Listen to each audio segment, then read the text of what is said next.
ጌታችን መድኃኒታችን ኢየሱስ ክርስቶስ በምድር ያደረጋቸው ተአምራት።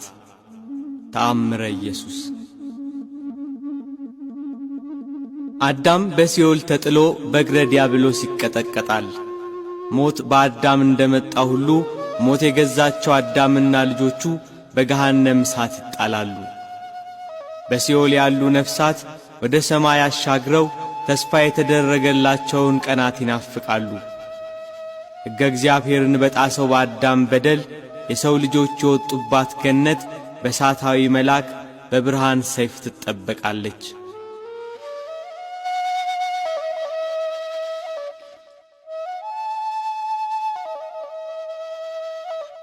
ብዙ ነቢያት እየተነሱ አለፉ፣ ግን አንዳቸውም አዳምና ልጆቹን ከሲኦል ባርነት ነፃ ሊያወጧቸው አልቻሉም። ከልጅ ልጅ ተወልጄ አድንሃለሁ የሚለው የተስፋ ቃል ሲቀርብ የአምላካችን የምሕረት ዓይኖች ወደ ምድር ተመለከቱ።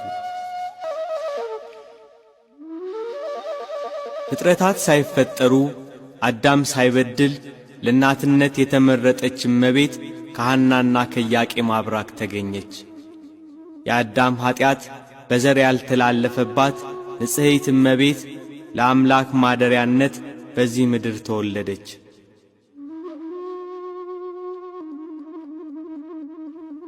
ሦስት ዓመት በእናትና አባቷ ቤት 12 ዓመት በቤተ መቅደስ አደገች። መላእክት የዕለት ምግቧን እያመጡላት ከሰማይ ሰማያዊ ዝማሬ ከምድር የካህናቱን ምስጋና እያዳመጠች እናታችን ቅድስት ድንግል ማርያም አደገች።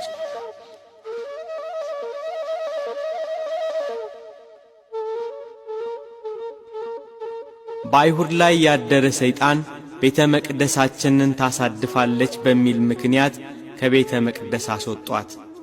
በካህኑ ዘካርያስ ጸሎትና ልመና አረጋዊ ዮሴፍ እመቤታችንን እንዲጠብቃት ተመረጠ።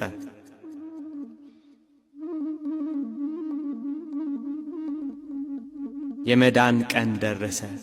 እግዚአብሔር ከላይ ከአርያም ሆኖ ምድርን ጎበኛት።